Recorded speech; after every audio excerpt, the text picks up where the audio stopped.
গ্রামের এক কোণে বাস করতেন রফিক নামে এক কৃষক। তার জীবনের মূলমন্ত্র ছিল কষ্ট। একদিন মাঠে কাজ শেষে তিনি বাড়ি ফেরার পথে রাস্তার ধারে একটি ভারী টাকার ব্যাগ দেখতে পান।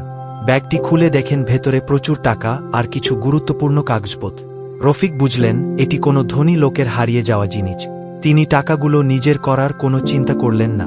ব্যাগটি নিয়ে তিনি গ্রামে ফিরে ঘোষণা দিলেন, যে কেউ তার হারানো ব্যাগ চেনে, প্রমাণসহ আমার কাছে আসুন। কিছুক্ষণের মধ্যেই এক ভদ্রলোক ছুটে এলেন। তিনি ব্যাগটির বর্ণনা দিয়ে বললেন এটি তার। রফিক প্রমাণ যাচাই করে ব্যাগটি ফেরত দিলেন। ভদ্রলোক খুব আনন্দিত হয়ে বললেন, তুমি যদি এই ব্যাগটি ফেরত না দিতে, তাহলে আমার সব সম্পত্তি নষ্ট হয়ে যেত। তাদের কথোপকথন শেষ হলে ভদ্রলোক কৃতজ্ঞতা জানিয়ে রফিককে একটি বড় পুরস্কার দিতে চাইলেন, কিন্তু রফিক বিনয়ের সাথে তা গ্রহণ করতে অস্বীকৃতি জানালেন। ভদ্রলোক তখন বললেন, তুমি সত্যিই একজন মহান মানুষ, তোমার সততা আমাকে প্রভাবিত করেছে। আমি তোমার জন্য একটি চাকরির ব্যবস্থা করব, যেখানে তোমার সততার মূল্য পাওয়া যাবে।